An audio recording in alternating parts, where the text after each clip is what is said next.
Pedro. Dans Pedro.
Bahtli, saadetli olsun, o var ya, Allah.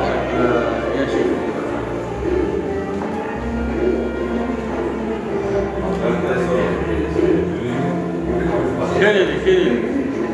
Gelin.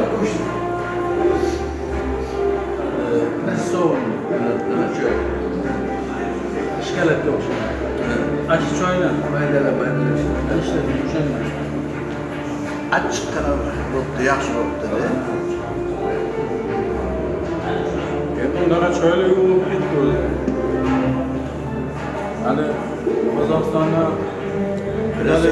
Resovun ne çayı? Tahta çayı değil. Tahta çay. Tahta çayı. Kazakistan'da burada da soğuk tahta çay geliyor. Ular çay yaxşı oldu gitti, çay yolları yaxşı oldu gitti. Vallahi. Sizga narsa bo'ldi. Ketli çaylar yine şu qancha hamma narsani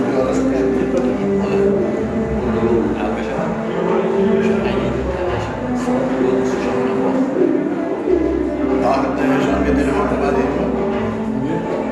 Ahirda yaşam.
Kameraya qarayın, bu yoqdan bo'ra.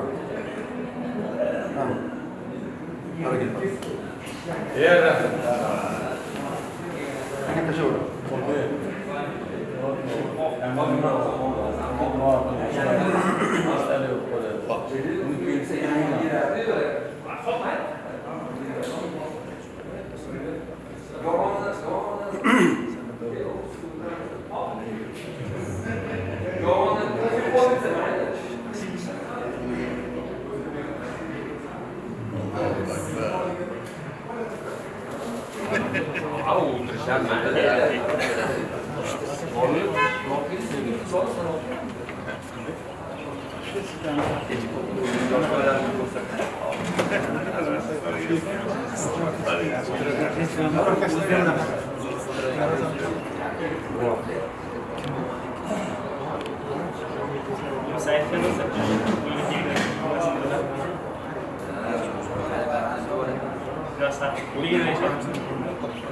Она ехали тут в Москву, она же резиновая.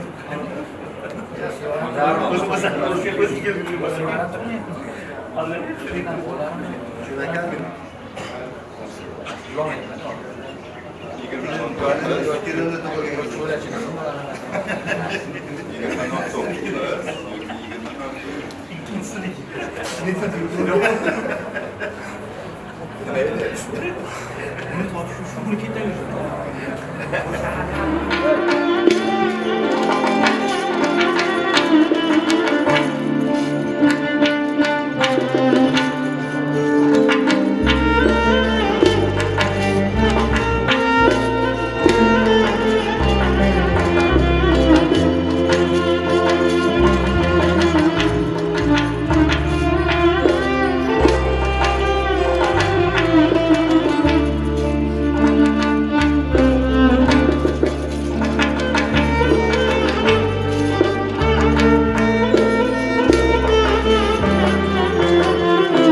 Kediyle. Bugün yerde qolmagan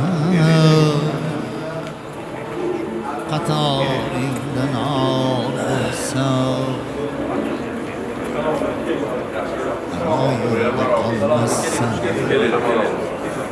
istiyoring olsa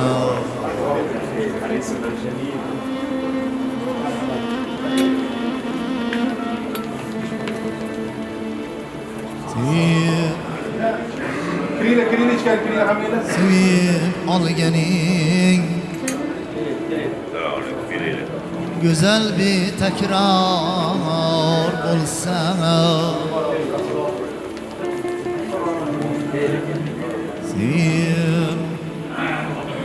sevib olganing go'zal bir takror bo'lsa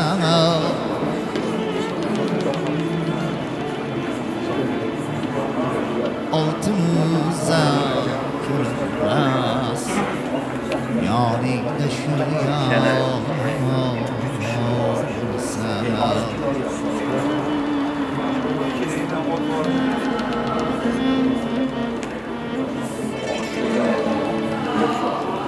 akıbetli karındaş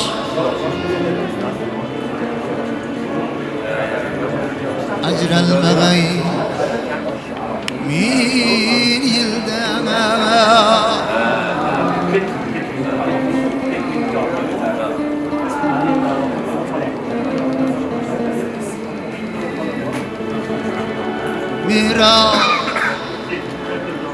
Miraç otay başıda cennet onay payida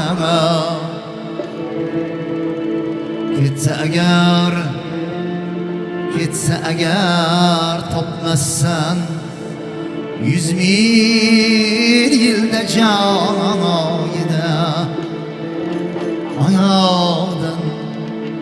ayağından okdayım ota onang bağırsa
Birinde güç mardana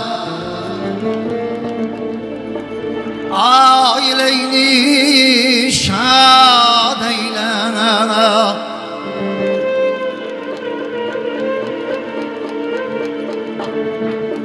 yanındaki helalin gönlünü abad eylene Farzand üçün Allah'dan Baht ile kemalın eyle İnsan namı uçmağay Oğul kızın var bulsana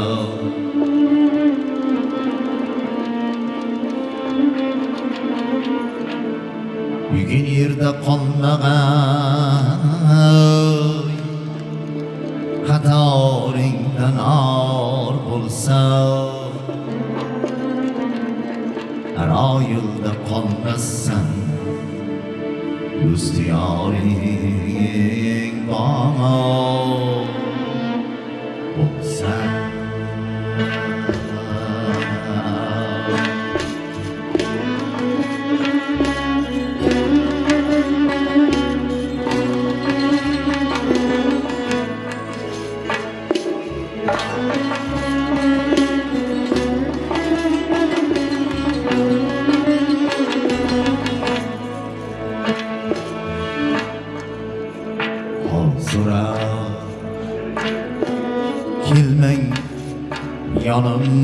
gana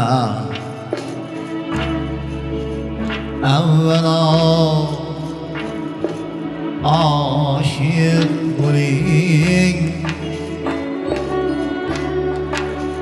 yoqmagut jonu tanim gana avvalo aşık bo'ling aşık bo'ling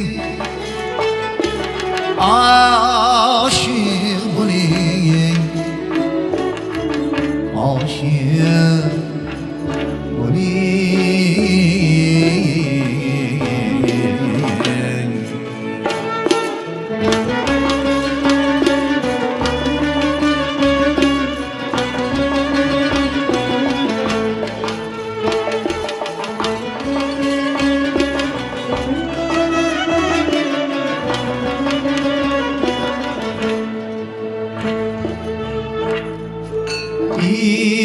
İşsiz adam giderdim sözlese ne faydadır derdimni bilmoqchilar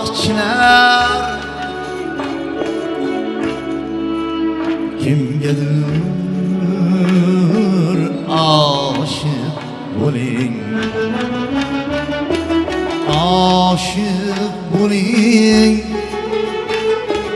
aşık bo'ling aşık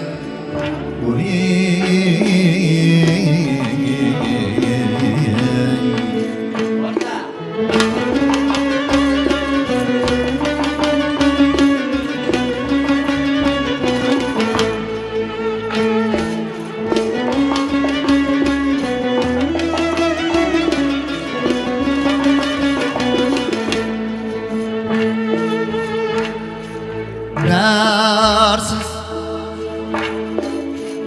bir dertler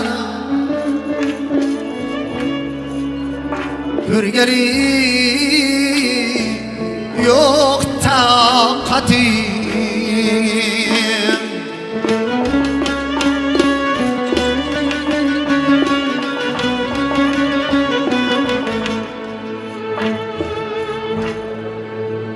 yokmasa mazur tuting bu halatim aşık bo'ling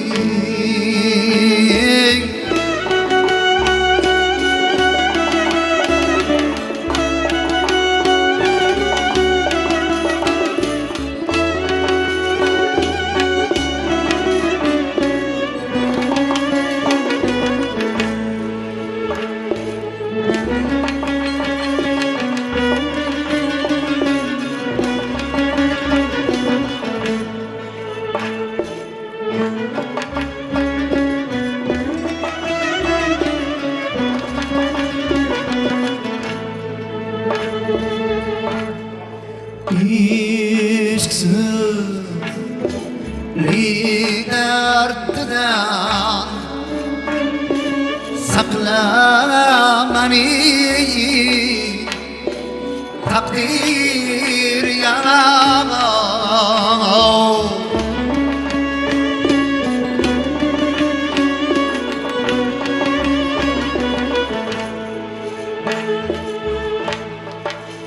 umrutum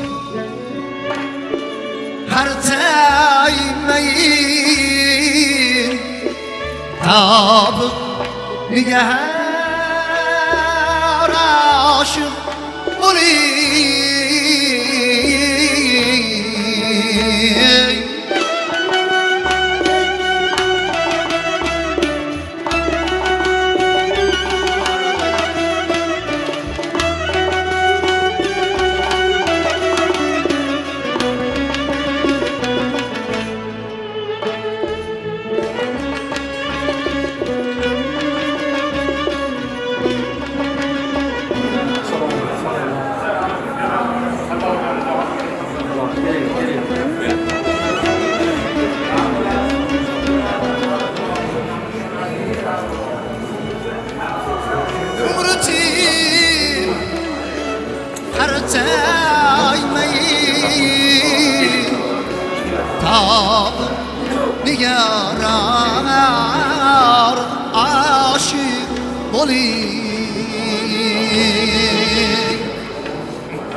Gerişir açsa külüm Kızlarga hamam iş maktabi Aşkın astanası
şanini taze güzari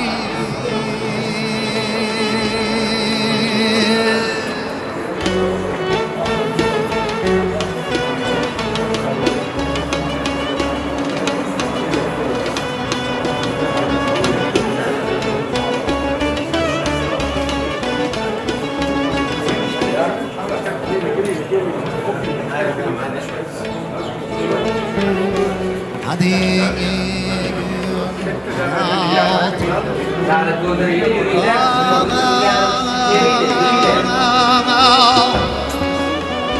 Amani sarirama idu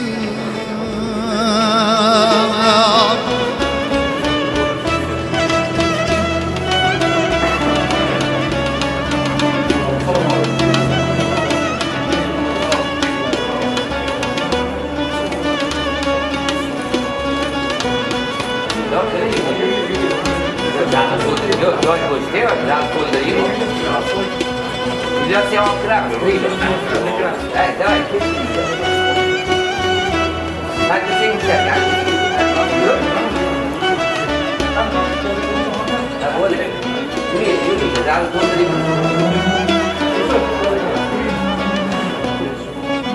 Tiardi che şamaya geçmesi başka yürüyle. Ya yürüyle. hadi gül hayatım bağını ser ramanidir sarı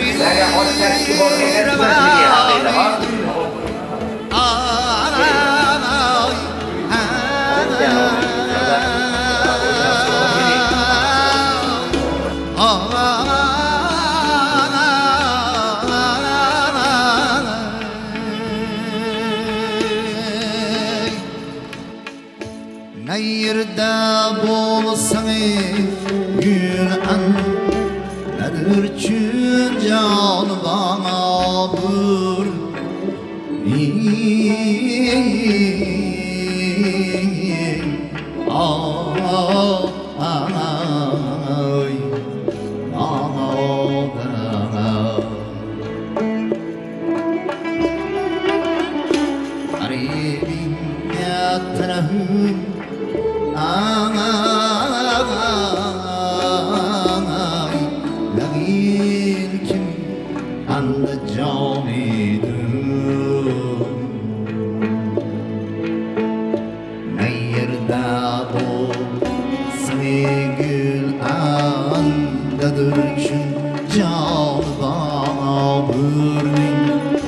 Şirin can babırning garibin gatiram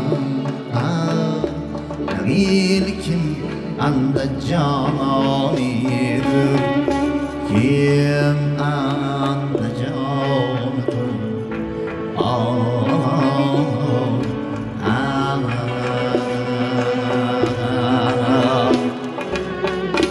garibin atanahım ay nagil kim anda janidir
bahar ayyamıdır Lagi yigitlikning avonidir Getir soqi sharobina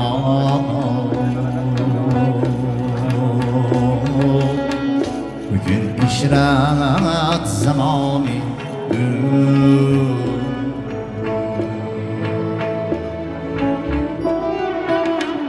Gahi saram zari La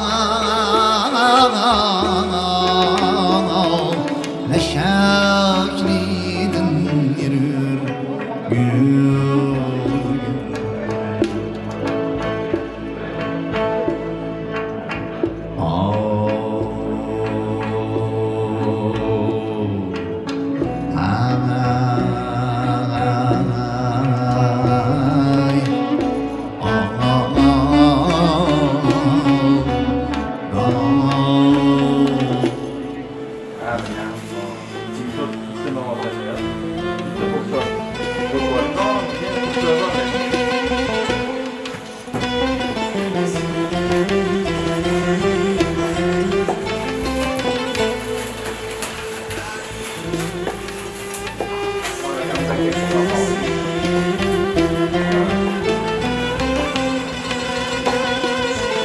Bakarsan Türkiye'de. Yani sanat. Çıkıp sırası millet koydu mu gereken mi? Siz fiskal oturun. Hakim bu dünya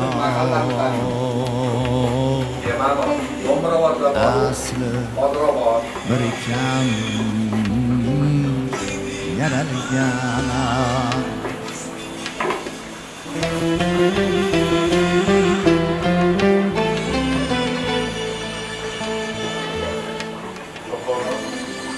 hicran hakim bu dünya aslı berikan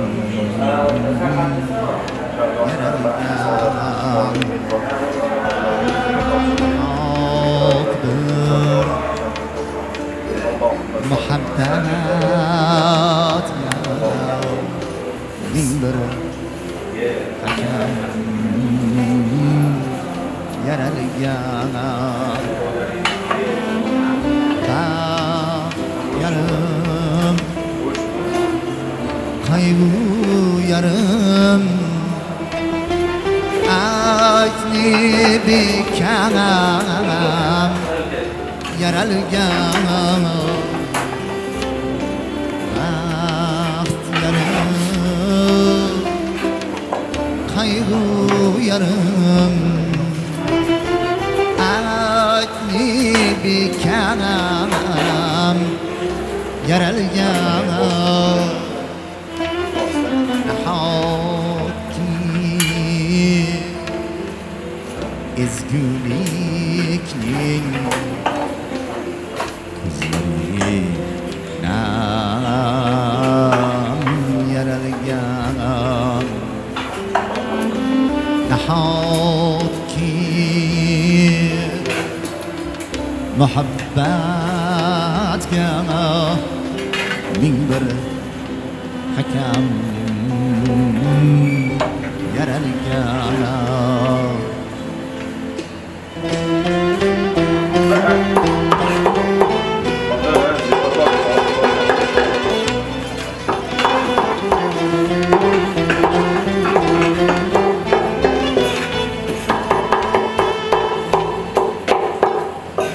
Aman, aman Mehri'den şu büyük aman yaralgan Bismillahirrahmanirrahim. Elhamdülillah. Elhamdülillahillezî cealen nikaha sünneten lil enam. وفاصلا بين الحلال والحرام والصلاة والسلام على سيدنا محمد الذي قال النكاح سنتي فمن رغب عن سنتي فليس مني. Nikohni xalqlar uchun sunnat qilgan, halolni haromdan ajratuvchi omil qilgan Robbimiz Alloh subhanahu va taologa hamd va sanolarimiz bo'lsin. Nikoh mening sunnatimdir. Kim sunnatimdan yuz o'girsa mendan emasdir deya siz bilan biz ummatlarni nikohli hayot kechirishga targ'ib qilgan Rasululloh muhtaram Muhammad Mustafa sallallohu alayhi va sallamga durud va salovatlarimiz bo'lsin.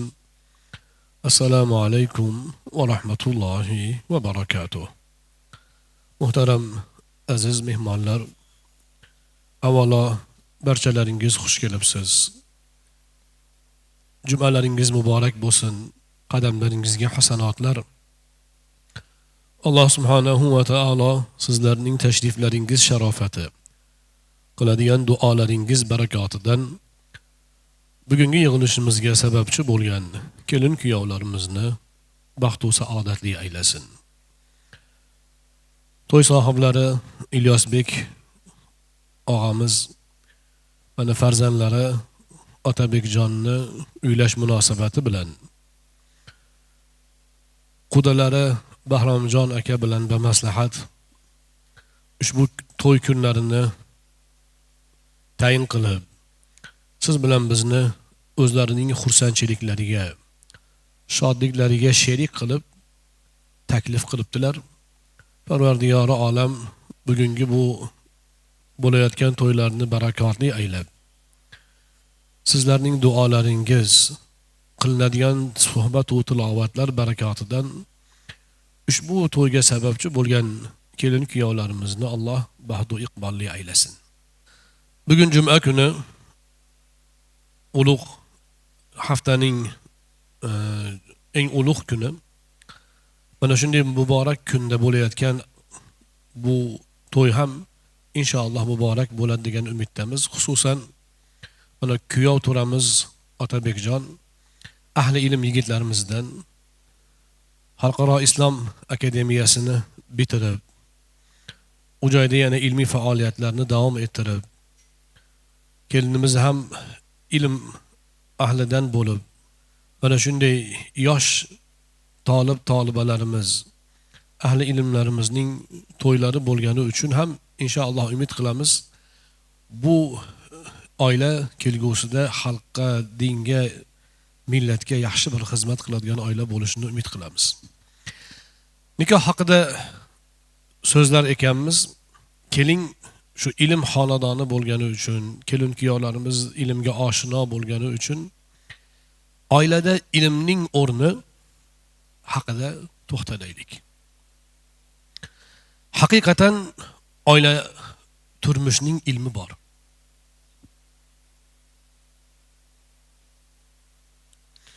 Odatda biz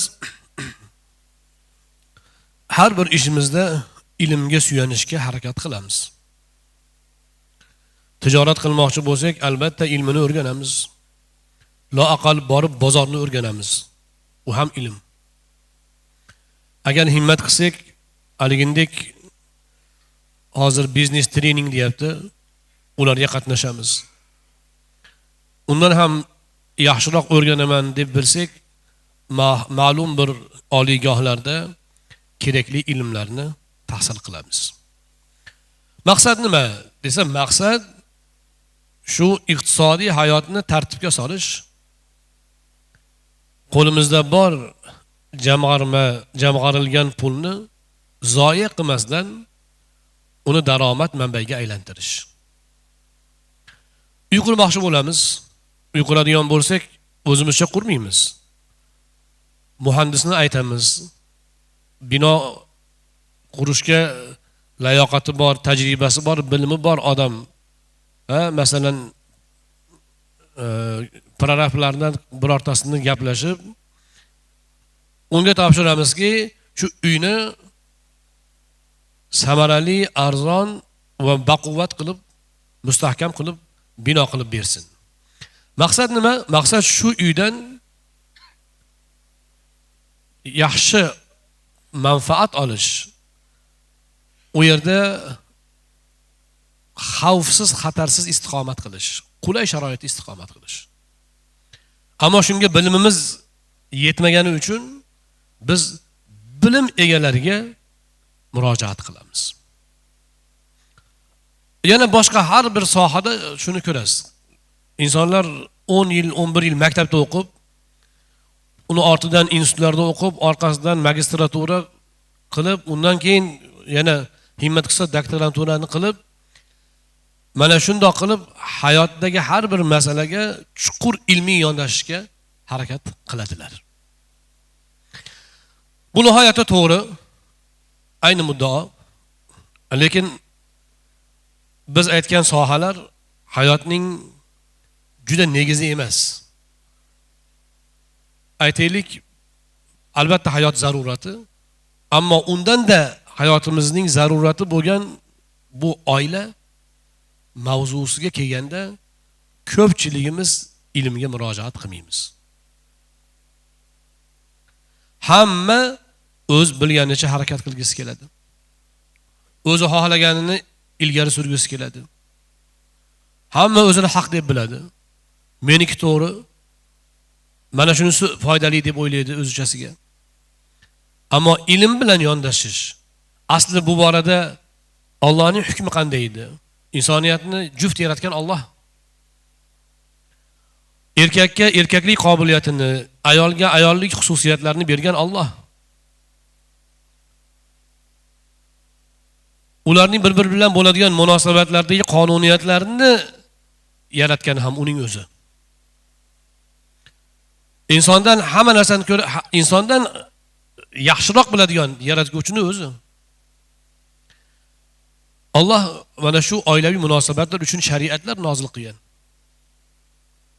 Qur'oni Karimning oyatlari ichida ahkom, hukmga oid oyatlar masalan 500 ta bo'lsa, shu 500 ta oyat ichida hukmi eng ko'p zikr qilingan mavzu nikoh, oila. Hadis kitoblarida nikoh bobi degan alohida bo'lim, kitob bor. Minglab, yuzlab hadislar keladi oila haqida. Undan tashqari ulamolar, mutafakkirlarning oila borasidagi tajribalari, ta'limotlari bor. Hammasi oilaga oid ilmlar. Xo'sh, oila borasida shuncha ilm bor ekan, nega ko'pchilik insonlar ilm bir chekkada qolib, o'zining ko'nikmasi, oilaviy qanaqadir tutumlari yoki qanaqadir ajnabiy bir xalq oilasining nikohi yo'q xalqlarning udumlari, odatlarini qabul qilish kerak, shunday yashash kerak. Nega? Nega ilm bilan yondashilmaydi? Aynan mana shu nuqtada asosiy muammo. Oilaviy munosabatlarimizning ham ilmi bor. Boshqalarda bo'lmasa ham biz musulmonlarda bu borada juda katta meros, buyuk ta'limotlar bor. Mana bu ilmlarni o'rganish oilaning haqiqiy saodatini ta'minlaydi. Oilaning haqiqiy saodati shu ilmlarni o'rganishda. Har bir harakatimiz ilm bilan bo'lish kerak. Qaynota kelinga qanday munosabatda bo'lish kerak? Qaynona qanday munosabatda bo'lish kerak? Xohlaganchami yoki ilm bilanmi? Albatta ilm bilan. Kelin, kuyov, ota-onaga, qaynota qaynonaga qanday munosabatda bo'lish kerak? Ko'ngli ko'targancha, qayerdadir bir jo'ralardan eshitgan, duyonalardan eshitgan uzdi-yuldi gaplar bilanmi yo ilm bilanmi? Ilm bilan bo'lish kerak. Er-xotin bir-birlariga bo'lgan munosabatlarda, gap so'zida ham, boshqa munosabatlarda ham albatta ilmga asoslanish kerak. Ana shunda oila haqiqiy ma'noda baxtli bo'ladi. Xo'sh, oilaga oid ilmlar qaysi manbalarda, qaysi jihatlarga e'tibor beriladi?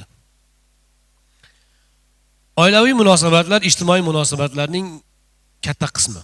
Demak, ijtimoiy munosabatlarga oid ilm o'rganilishi kerak. Bu munosabatlarning katta qismi bizning fiqhiy kitoblarimizda yoritiladi. Boshqa kitoblar manbalarda ham bor. Demak, er-xotin bir-biri bilan bo'lgan munosabatlarda er-xotin huquqlarini fiqhiy jihatdan bilib olish kerak. Erning haqqi nima, burchi nima? Uning chegarasi qayerda? Ayolning burchi nima, vazifasi nima? Huquqi nima? Uning chegarasi qayergacha? Mana buning ilohiy ta'limot asosida yoritilgan ilmi bor. Buyuk ulamolar, mutafakkirlarimizning bu borada ko'rsatmalari bor. Mana buni o'rganish kerak. Ikkinchi masala ijtimoiy munosabatlarni, har qanaqa ijtimoiy munosabatlarni tartibga soladigan asosiy mehvar bu insonning xulqi, ichki olami. Qalb. Mana bu qalb ilmini ham o'rganish, xususan oilaga oid harakatlarini boshqarayotgan tuyg'ularni, tafakkur yo'nalishlarini ilmiy jihatdan tahlil qila olish, shuni bilish. Ya'ni axloq ilmi, qalb ilmi oilaga juda ham muhim.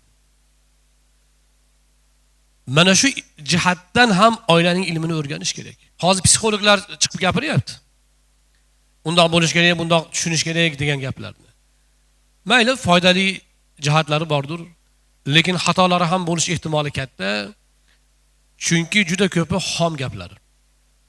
Chiqib olib ayolga u kerak, bu kerak deyaveradi. Bittasi o'zining tajribasini gapirib beraveradi. Bu borada eng asosiy nuqta insonning qalbiga oid, axloqqa oid ilm o'rganilmayapti. Aynan shu ilm oilani asli baxtli qiladi. Bir ikkita misollarni men eslasam. Masalan, axloq ilmida bizning ruhiy tarbiya kitoblarimizda qalb illatlari tanishtiriladi. Kibr, o'zini boshqadan ustun olish, o'zini afzal deb bilish. Hadis shariflarda aytiladi, zarracha kibri bor odam jannatga kirmaydi. Qalbida zarracha kibri bor bo'lsa inson jannatga kira olmaydi. Demak, o'sha kibrni yo'qotish kerak. Kibr o'zi nima degan joyga ilm kerak. Hech kim men mutakabbirman demaydi. Hamma o'zini kamtarman deydi. Ammo ilm aytadi, mana bu qilig'ing kibrdan. Mana bu so'zingiz kibrdan. Bu ilm aytadi. Oilaviy munosabatlardagi eng katta buzg'unchi tuyg'u illat bu kibr. Erning kibri, xotinning kibri, ota-ona, qaynota-qaynonalarning kibri, xudoandaning kibri. Menga shunaqa dedimi degan gaplar ko'pincha kibrdan bo'ladi. Boruvdim, meni juda xafa qildi. Nega? Menga yetarlicha hurmat ko'rsatmadi. Bo'ldi, kelib o'sha xudoanda hali yoshlarning oilasiga g'ashlik qilishni boshlaydi. O'zi sezmaydi harakatlarini, boshqa bahonalarni aytadi. Lekin asli qalbida shu illat bo'ladi. Bir kelin kuyov urushib janjal qilishaverdi, bir qaynota kelin bilan urushaverdi. Tolashaveradi, kelinni haydaveradi. Kelin kuyov yaxshi. Keyin meni chaqirishib, shu bir oramizni isloh qilib bersangiz deydi. Vaziyatni o'rgansam, qaynota kelin bilan nihoyatda olishishga tushib qolgan, juda nohaq. Arzimagan narsadan ayb topyapti. Choy oshi yesak choyga chiqib ketadi deydi. Men aytdimki, choy suvigandan keyin chiqadi choyga. Men bilan birga ovqat yemaydimi deydi. Siz bilan birga ovqat yeyotgandir, chiqib choy damlab kelishga, choy damlamasa choy tugab qolsa nima qilish kerak? Shu darajada maydalashgan qaynota. Oxiri qalbidagi chiqdi. Oxiri gap shu bo'ldiki, asli bilasizmi nimadan xafa bo'lganman men deydi. Ha, nimadan desam, qizning otasi kelinni biz mana qizning otasi deydi, kuyovni ko'ray dedi, meni o'g'lim ko'raman dedi. Shunda meni qalbimga g'ashlik kirgan hali ham chiqmayapti deydi. Men aytdimki, siz o'shandan keyin qudachilikni to'xtatmabsiz-da unaqa bo'lsa. G'ashingiz kelibdi, yoqmabdi. Nimaga to'y qildingiz? O'g'limga yoquvdi. Bo'ldi. O'g'lini biz qiz beryapmiz, kuyov o'tira bilan bir gaplashaylik degan gapi uchun qizni otasi. Shu 5 yil, 10 yillab qaynota kelinni qonini ichyapti. Tagidagi asli illat kibr. Sizni o'g'lingizni bir ko'raychi degan gap yoqmagan. Chunki o'zini oliyjanob deb bilgan. Hammadan zo'r deb bilgan o'g'lini. Yo insonda kamchilik bo'lishi mumkin. Marhamat, to'g'ri qabul qilsa bo'ladimi? Bo'ladi. Lekin o'sha kibr tufayli o'sha illatga ilakishganini o'zi bilmaydi. Va o'shini ortidan kelinni ayb topib urishaveradi. Yo'nki mana qaynona kelinlar o'rtasida ko'p mojarolar chiqadi. Qaynonani bir haq gapi bo'ladi. Lekin kelin shu aybni tanogiz kelmasdan janjal qilaveradi. Borib surishtirsangiz shu qalbda aybni tan olmaslik bu ham kibr. Shu illatga borib taqaladi. Yoki aksincha qaynona keragidan ortiq izzat talab bo'ladi. Kelinning hurmatidan qoniqmaydi-da, o'zini juda haligi hurmat talabligidan qoniqmaganidan haligi pastga tushishga kelmaydi, uni o'rniga yoshlarni qiynaydi. Hammasida qalbga bog'liq. Qalbdagi illatlardan biri dunyo muhabbat. Qur'oni Karim bekorga mata'un qalil, bu dunyo juda oz narsa, mata'ul g'urur, aldamchi narsa deb bekorga ta'kidlamaydi. Inson qalbini bog'lab qolmasin bunga. Nimaga? Qalb dunyoga bog'langandan keyin ana ko'rasiz, hamma jinoyat va gunoh, hamma yomonlik shundan kelib chiqadi. Dunyoni xarob qiladigan narsa dunyoni muhabbati o'zi asli. Urushni kim qiladi? Dunyoni muhabbati bor odam qiladi. Boylik orttirmoqchi bo'lib qiladi. Yerlarga egadorlik qilmoqchi bo'lib urush qiladi. Hammasi shu moddiy olamga bog'liqligidan kelib chiqadi.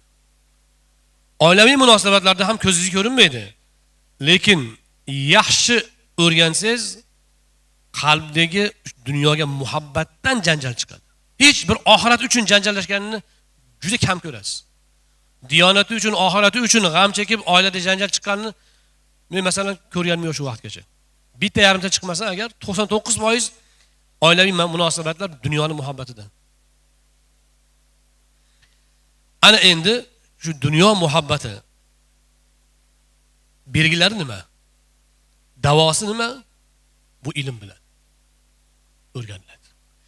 Agar shu illat tuzatilsa, mana masalan dunyoga muhabbat illati tuzatilsa, bo'ldi, haligi ilonni boshini ezgandek qolgan hamma urush janjallar shunday tinadi qoladi. Arzimagan narsa ekan-ku deydi. Shuning uchun e'tibor bersangiz, ko'p odam kasal bo'lganda, ojiz bo'lganda, u hayotining oxirgi paytlarida esli odamga aylanib qoladi. Nimaga desa, o'sha vaqtda dunyoning muhabbati qalbida yo susagan yo ketgan bo'ladi. O'shaning uchun u o'ziga kelib arzimagan narsa ekan-ku, shunga shuncha xafalashibman deydi. Nafs o'lganda bo'ladi bu. Va hokazo. Endi axloq ilmida faqat illatlar davolanib qolmaydi. Axloq ilmida yomon xulqlar ilm bilan va amal bilan aritilgandan so'ng oliyjanob xulqlar, ulug' xislatlar kasb qilinadi.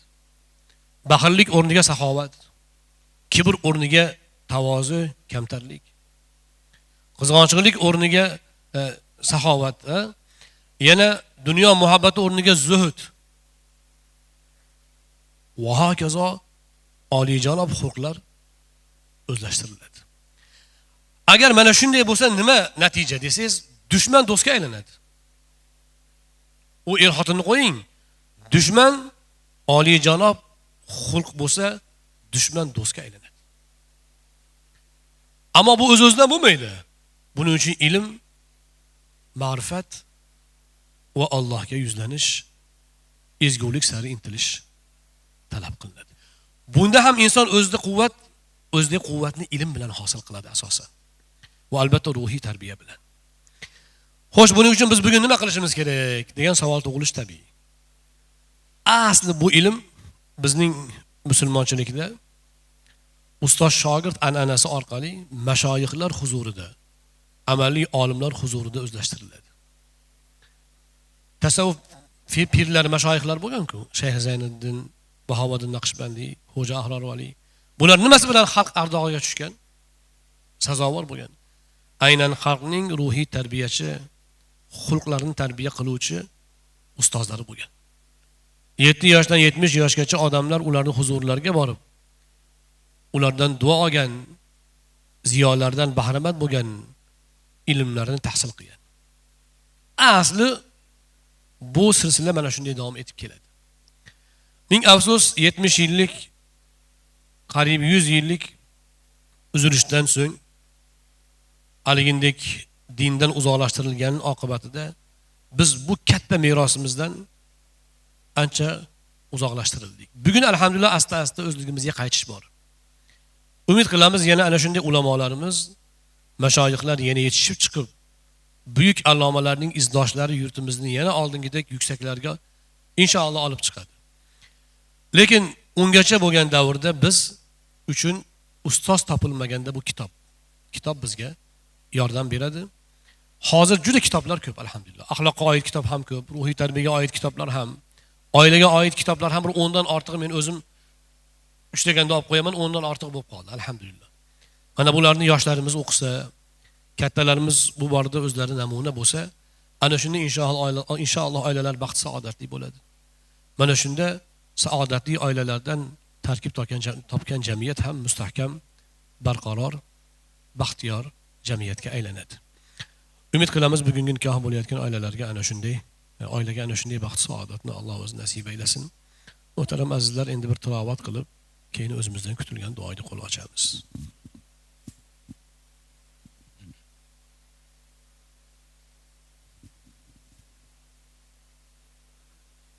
أعوذ بالله من الشيطان الرجيم.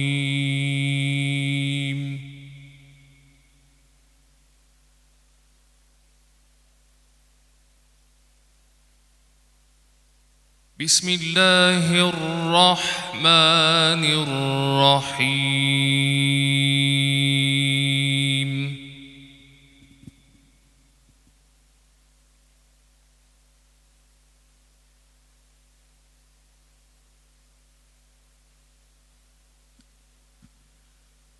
فسبحان الله حين تمسون وحين تصبحون.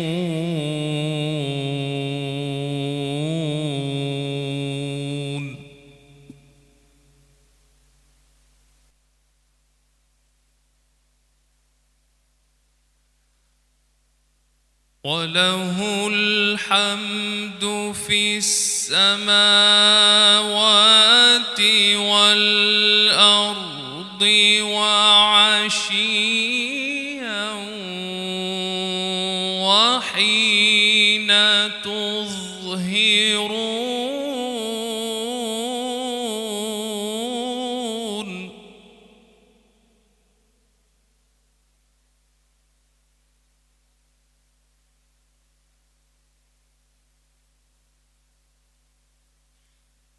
يخرج الحي من الميت ويخرج الميت من الحي ويحيي الأرض بعد موتها.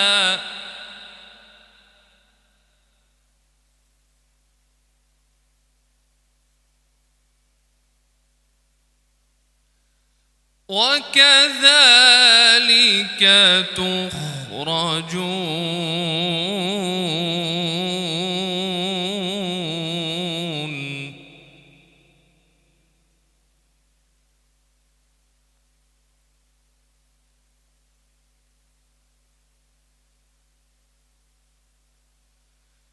ومن آياته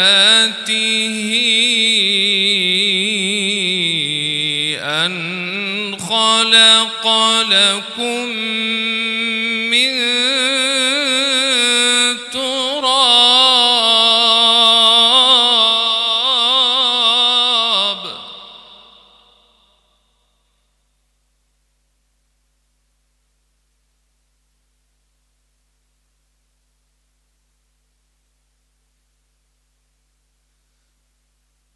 أن خلق لكم من تراب ثم إذا أنتم بشر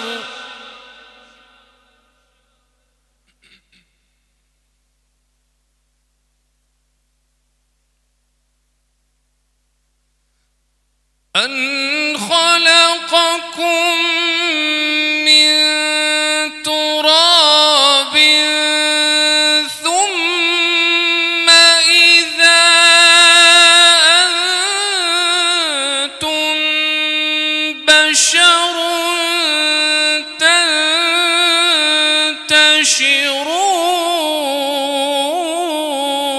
تنتشرون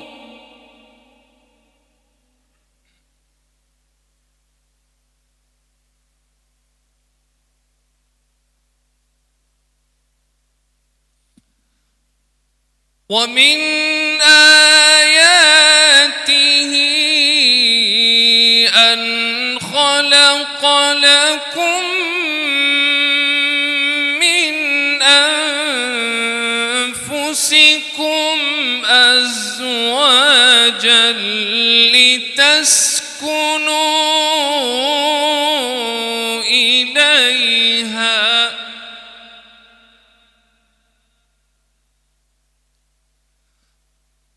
وجعل بينكم مودة ورحمة إن في ذلك لآيات لقوم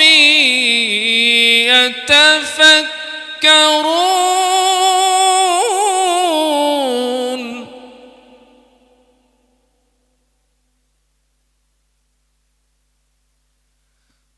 ومن آياته خلق السماوات والأرض واختلاف ألسنتكم وألوانكم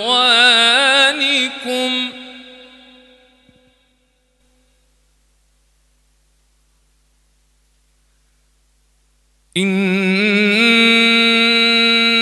في ذلك لآيات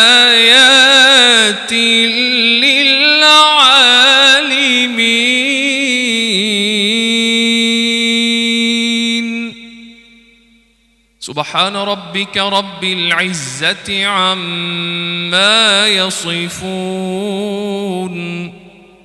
وسلام على المرسلين والحمد لله رب العالمين Amin. Ya Rabbal Alamin. O'qilgan tilovat Qur'onlar.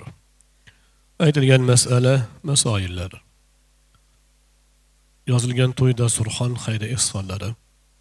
O'zingga muborak tongda qo'l ochib qolayotgan duolarimiz. Barchasini o'zing bizdan husni qabul aylagin. Ya Rab, beradigan ajrlaring, savoblaringni ko'paytirib bergin. Bu ajru hasanotlardan duoga qo'l ochgan hammalarimizdan o'tganlarimiz, ustozlarimiz, o'tgan hishu aqrbolarimiz, xususan to'y sohiblari Ilyosbek akamizdan o'tgan qiblagohlari Ikrombek ota, u kishining qiblagohlari Qodirbek otalar, yana xonadonga taalluqli bo'lgan qudalarimiz tomonidan o'tgan barcha mu'min-mu'minalar ruhlarini bahramand aylab, oxiratlarini obod, darajatlarini baland ayla. Ilohiy duogo'ylari bo'lgan bu kuyov to'ramizning buvilari bo'lgan onaxonimizni Alloh o'zining umriga, rizqiga barakot berib, farzand nabiralarining rohatlarini ko'rib, tarbiyalarini qilib, duolarni qilib, uzoq yil barakotli umr ko'rishlarini Alloh o'zining nasib ayla.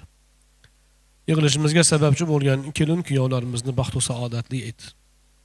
Oralarini xayr va baraka bilan jamla. Qurgan oilalarda baxt, saodat, mehr, muhabbatga ko'milib, bir-birlaridan baraka topib, qo'sha qarishlarini nasib et. Ilohiy bu oilani o'zing rozi bo'ladigan, ilmga amal qiladigan, ilmga xizmat qiladigan, elga sharaf keltiradigan mustahkam oilalardan bo'lishini o'zing muyassar qil. Ilohiy bu oilani solihu soliha zurriyotlar bilan yana ham barqaror va baxtiyor ayla. Bu oilaning yaxshi kunlarini, saodatini ko'rib, ko'zlari quvonchga to'lish baxtini har ikkala tomondagi ota-onalarga nasib et.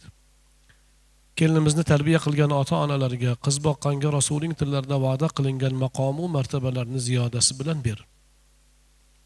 Ikki qudachiliklarini, ming yilchilik qarindoshliklarini abadiy ayla. Qadr qilib kelgan mehmonlarimiz qadamlariga hasanatlar yoz. Oilalariga baxt, saodat, farzandlarga iymon, islomda kamolat ber. Ilmlarimizni ziyoda, amallarimizni maqbul, oqibatimizni baxayr qilgin.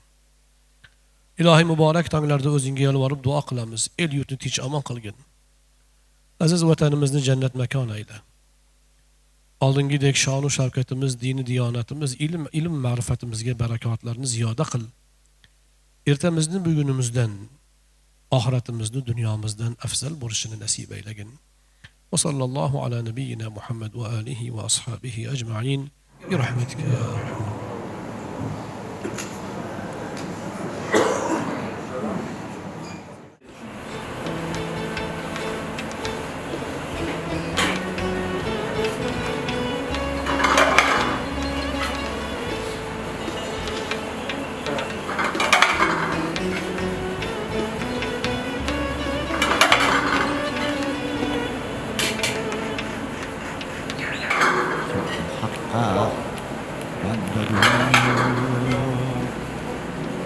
Harmanıdan ayrılmasın.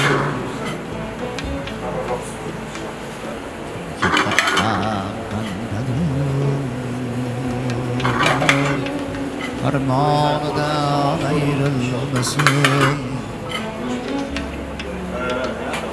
Gece gündüz taatini Subhan'dan ayrılmasın. Barcha mo'min rahmati Rahmondan ayrılmasın. Barcha mo'min rahmati Rahmondan ayrılmasın. Hayravi Ahmad shafoat ham konidan ayrılmasın. Can verer de gevheri imanıdan ayrılmasın. Ayrılmasın.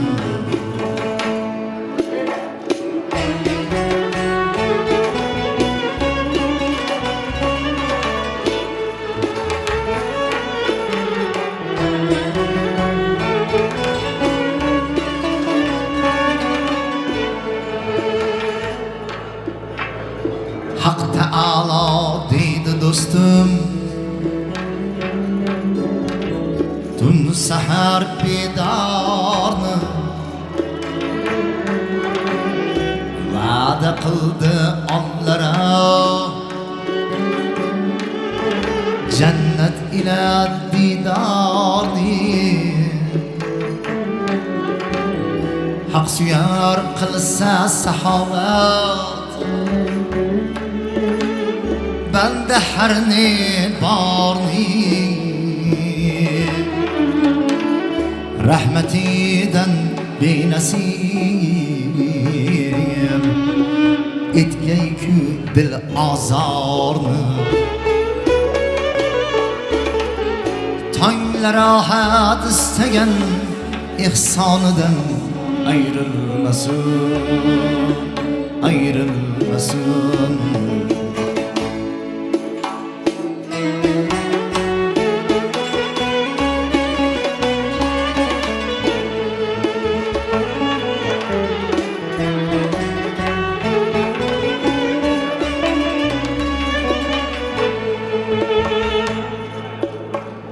Bu cehalga kim kilibdir? Bo'lmasın baxti qarama.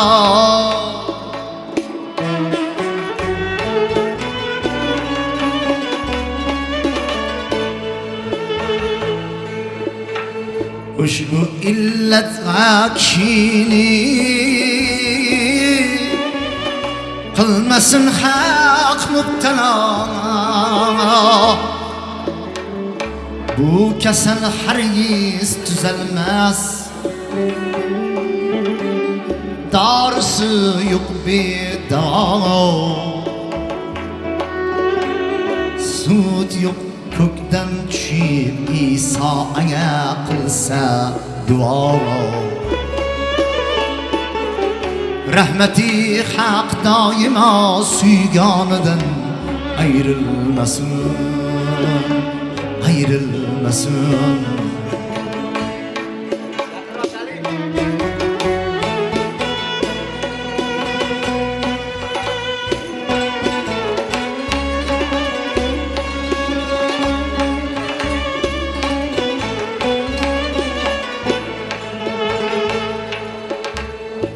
Odam o'g'liga ajal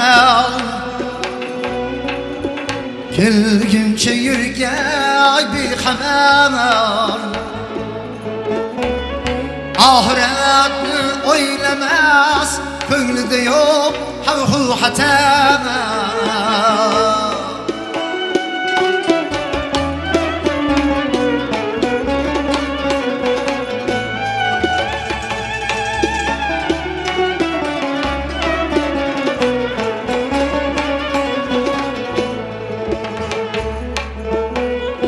Mol dunyoni yig'ishtirgan bilan tashlab ketar.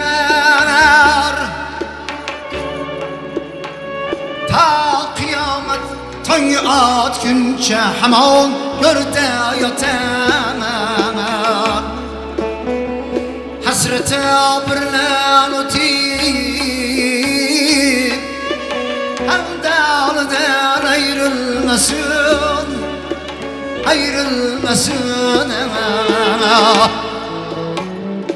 Yor do'stu aqrabolardan judo qilgan firamo. Hasratu anduh ila qaddin duto qilgan firamo. Bir-biridan ajratib sohib bazor qilgan firamo. Bir-biridan ajratib sohib bazor qilgan firamo. Bu hazini doimo suygonidan ayrılmasın, ayrılmasın. Kimki haqqa bandadır, farmonidan ayrılmasın. Kecha kunduz toati subhonidan ayrılmasın. Can verer de gevheri imanından ayrılmasın. Selamet bulayım.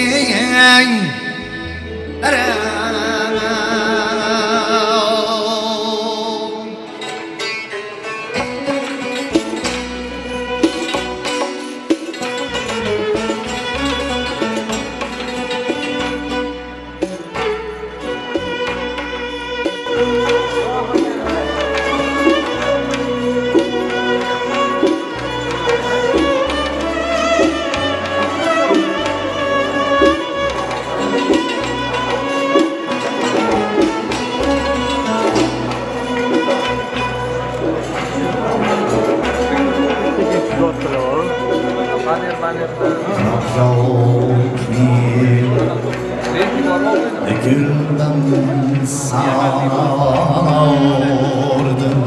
Gülür olup Ştavkayla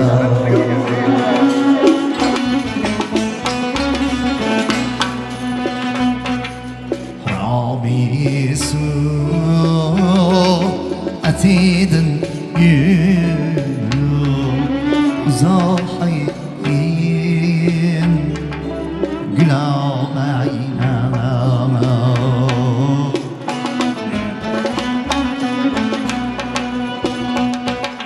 Kalimicgan şemremler Kimican kastına Hanceremay Beni gazı Fenber Nardin Müşkin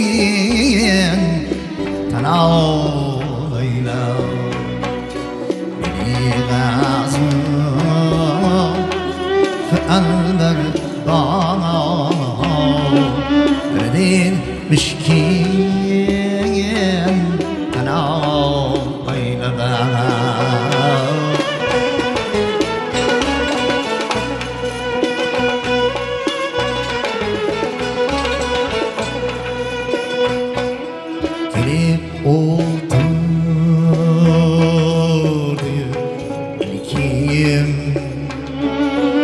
Bir yarik değil bir dünya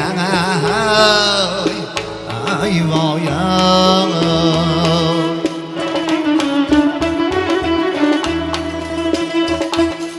Tekellüm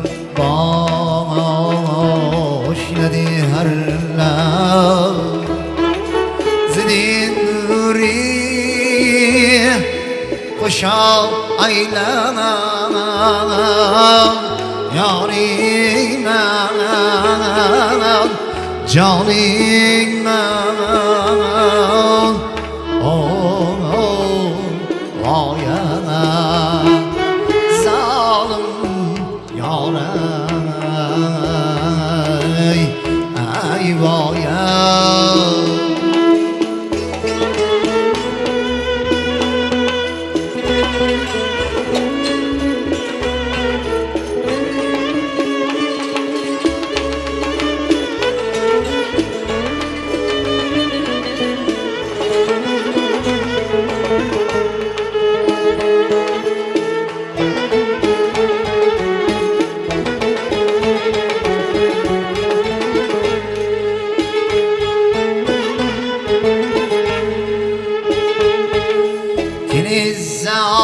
الزاريم ملاكش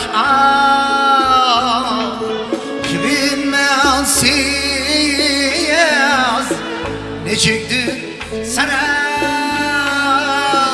وانا يا ماي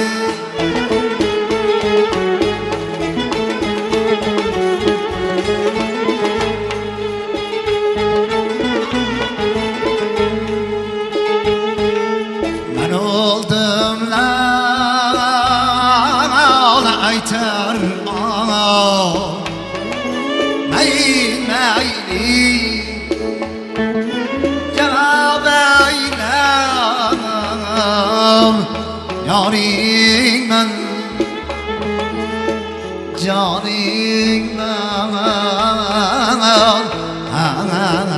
ay zalim yaram ay vaya ani kim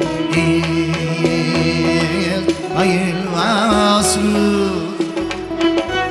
siçramam tunim mundagay navayidik yatar ta subh makşar تنار كفاينا نوايدي تا سوی مکشر تنرگی ها ایلا یاری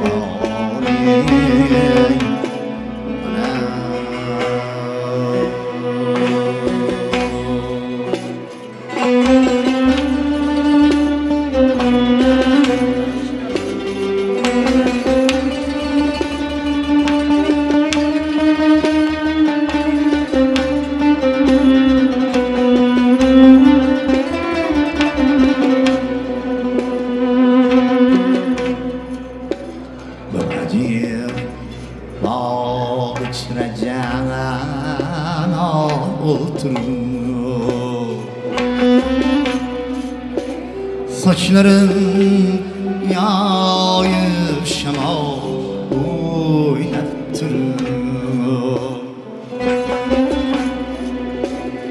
Sezmeyin kaldı yanıya bargenim. Ah senem unca perişan oldum.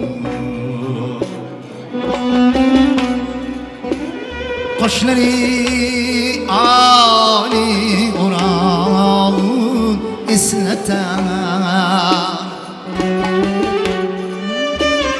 yüzleri yıldız şanan isleten.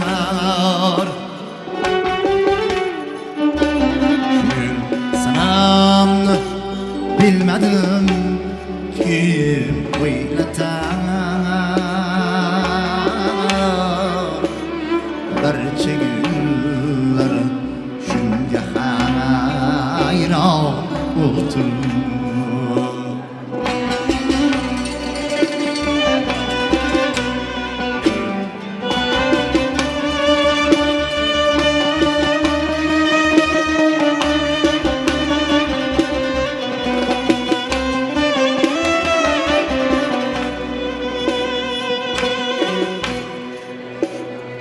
O'zicha jilmayib qo'ygandim. Yerda aftob nur sochib turgandim.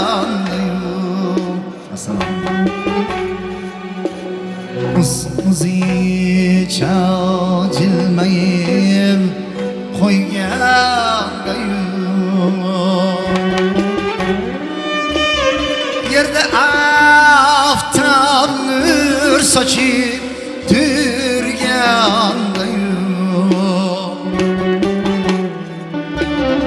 Şu dönemde kimnidir suygandım.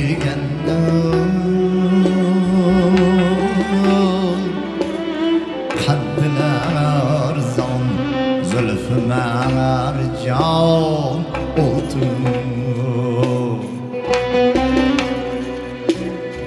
Acıyım bağ içre canan oldu. Saçların yayır şamal oynattırır.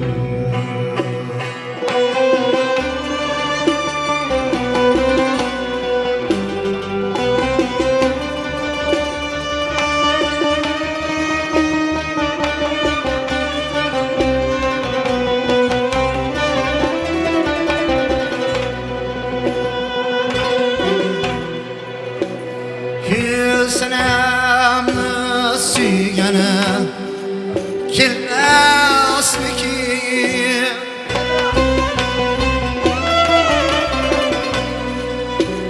Yoki onu kutgani bilmasmikin?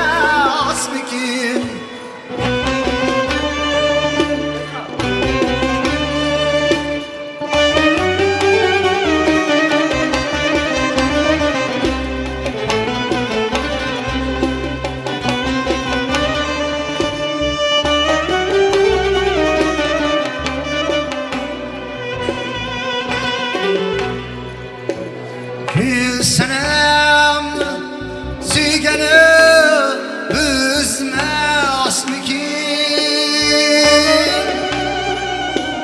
deyip yan anca sener solturur kaşları ani Kur'an ismeter yüzleri yıldız çırağın isleter İnsanım bilmedim kim oyleter barcha günlarim senga hayron o'tirur acib ichra jano o'tirur saçlarım yağış şamar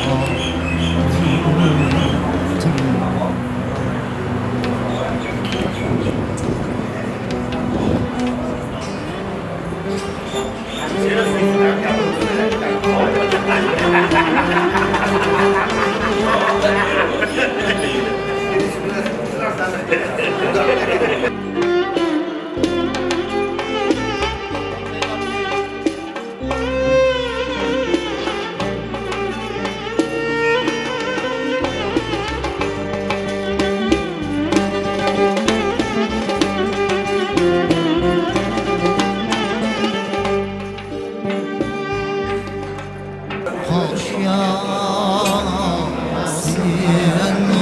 diyen gözüye karasın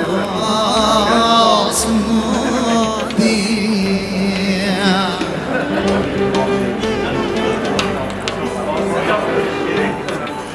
hoş yasin diyen gözüye karasın diyen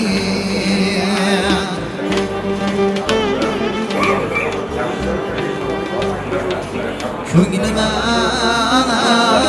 harbi erdiyen derdu bana diyen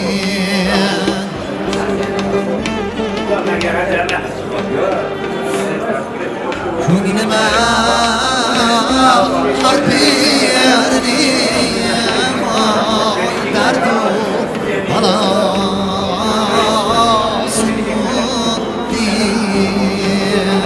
Aya soqiga qarzdorman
Toylar bağıra yar canım Toyan olsun sazlı avazına hay yanar yanar Selamat balik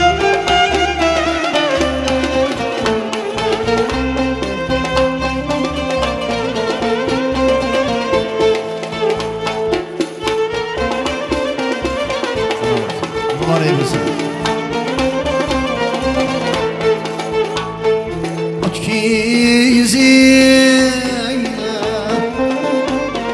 Firgal kildim Sana birleden avrav Firgal kildim Ay danar yaray Töyler mübarek Yar carim Tuyana bulsin Ey dömrem avazına Yanar yaray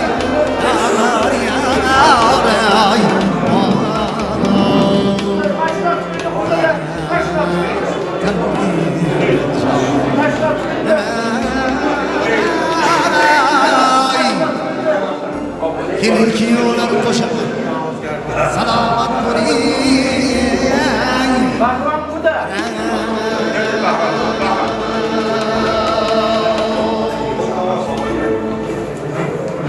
Hoca kedi. Hoca ketiyorsunuz. Dua kılıyla. Allah amin. Amin.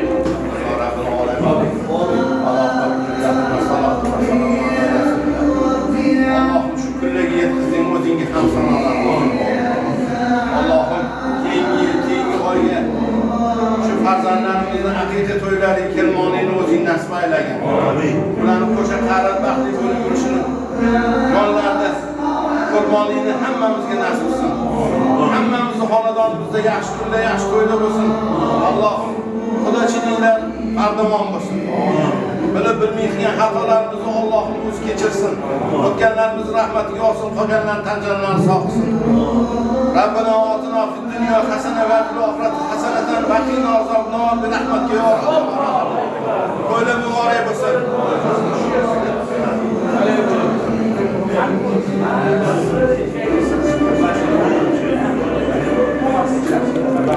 Bareke.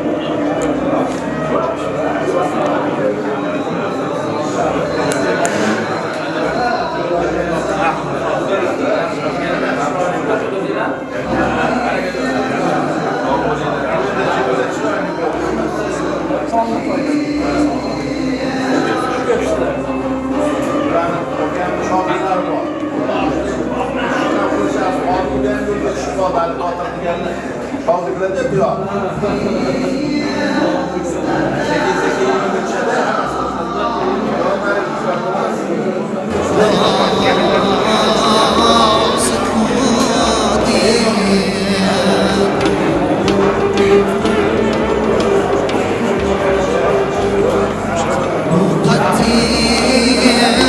Taşlar araya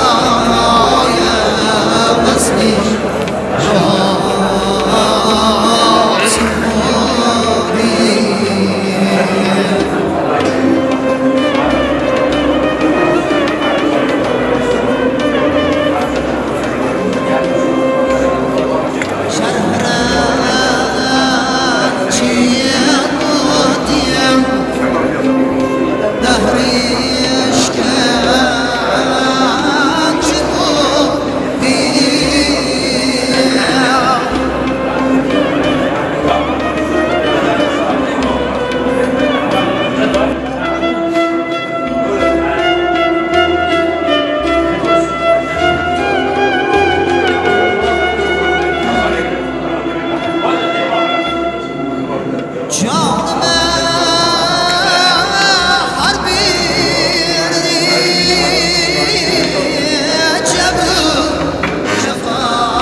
Yani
yanına oturayım yemeler olsun.